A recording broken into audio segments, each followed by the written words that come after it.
বিভিন্ন চাকরির পরীক্ষায় বায়োলজি থেকে যে টপিকগুলো থেকে কোশ্চেন আসে তার মধ্যে খুব গুরুত্বপূর্ণ একটি টপিক হলো অভিব্যক্তি বা ইভলিউশন। কোশ্চেন আসে, অভিব্যক্তির জনক কে? Who is the father of evolution? উত্তর হবে চার্লস ডারউইন। এরপরে আসে কিছু নিষ্ক্রিয় অঙ্গ জানতে চাই, ভেস্টিজিয়াল অর্গানস।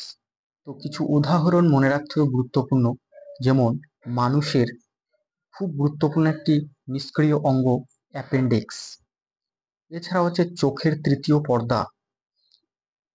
উদ্ভিদের একটা গুরুত্বপূর্ণ নিষ্ক্রিয় অঙ্গ বন্ধা পুংকেশর। এছাড়াও আসে সংযোগকারী জীব, লিঙ্কড অ্যানিমালস। তো কিছু উদাহরণ মনে রাখতে হবে। কোনগুলি? সংযোগকারী জীব। খুব একটা গুরুত্বপূর্ণ সংযোগকারী জীব হচ্ছে প্লাটিপাস বা হংসচঞ্চু। এটি সরীসৃপ ও স্তন্যপায়ী প্রাণীর মধ্যে সংযোগ রক্ষা করে। আরেকটা কোশ্চেন প্রায় পরীক্ষায় আসে যে কোন স্তন্যপায়ী প্রাণী ডিম পাড়ে? এটার উত্তর হবে প্লাটিপাস বা হংসচঞ্চু। আরেকটা আছে ইকিডনা, স্তন্যপায়ী অথচ ডিম পাড়ে। খুব ইন্টারেস্টিং। তো এই জন্য প্রায় পরীক্ষায় এটা সেট করে। দুটো উদাহরণই একমাত্র আছে, প্লাটিপাস বা হংসচঞ্চু, আর একটা হচ্ছে ইকিডনা। অপশনে এই নাম দুটোর মধ্যে যে কোনো একটা থাকবে। এরপরে কিছু আছে, পেরিপেটাস আছে, এটা অঙ্গুরিমাল ও সন্ধিপদী প্রাণীদের মধ্যে সংযোগ রক্ষা করে। আরো কিছু আছে, আর্কিওপটেরিক্স, সরীসৃপ ও পক্ষী শ্রেণীর মধ্যে সংযোগ রক্ষা করে। এছাড়া আছে লাংফিশ, মৎস্য ও উভচর প্রাণীর মধ্যে সংযোগ রক্ষা করে। এছাড়া আছে নিটাম, ব্যক্তবীজী ও গুপ্তবীজী উদ্ভিদের মধ্যে সংযোগ রক্ষা করে।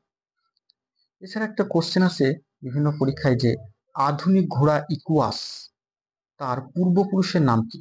অর্থাৎ বর্তমান যে ঘোড়াটা আছে এই ঘোড়ার আগে নাম কি ছিল বা পূর্বপুরুষের নাম কি ছিল? এটা মনে রাখতে হবে ইও হিপ্পাস।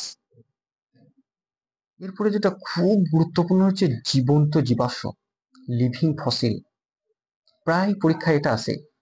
তো এই কয়েকটা আছে খুব গুরুত্বপূর্ণ জীবন্ত জীবাশ্মের নাম, এগুলো মনে রাখতে হবে, কারণ ওরা অপশনে তিনটে এখান থেকে দিল আর একটা ভুল দিল, এগুলো কোনটি জীবন্ত জীবাশ্ম নয়, এইভাবে কোশ্চেন সেট করে।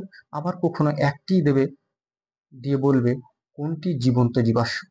তো সমস্ত উদাহরণগুলোই মনে রাখতে হবে, খুব গুরুত্বপূর্ণ, প্রায় পরীক্ষায় আসে। একটা হচ্ছে লিমিউলাস নামক রাজ কাঁকড়া, আর আছে শিলাকান্ত নামক মাছ, স্ফেনোডন নামক সরীসৃপ আছে, পেরিপেটাস আছে সন্ধিপদী প্রাণী, আর একটা হচ্ছে প্লাটিপাস বা হংসচঞ্চু, এটা হচ্ছে স্তন্যপায়ী প্রাণী। ওই যেটা স্তন্যপায়ী প্রাণী কিন্তু ডিম পাড়ে। এরপরে উদ্ভিদের দিক থেকে দুটো আছে, একটা হচ্ছে গিঙ্গো বাইলোবা, ব্যক্তবীজী উদ্ভিদ, আর একটা হচ্ছে ইকুইজিটাম ফার্ন। তো খুবই গুরুত্বপূর্ণ এগুলো, প্রায় পরীক্ষায় আসে এটা। আর কিছু তত্ত্ব মনে রাখতে হবে, কোনটি কার তত্ত্ব। একটা তথ্য হচ্ছে অঙ্গের ব্যবহার ও অব্যবহার, ইউজ অ্যান্ড ডিসইউজ অফ অর্গ্যান। এই তত্ত্বের প্রবক্তা কে, এটা জানতে চাওয়া হয়, যেটা মনে রাখতে হবে ল্যামার্ক।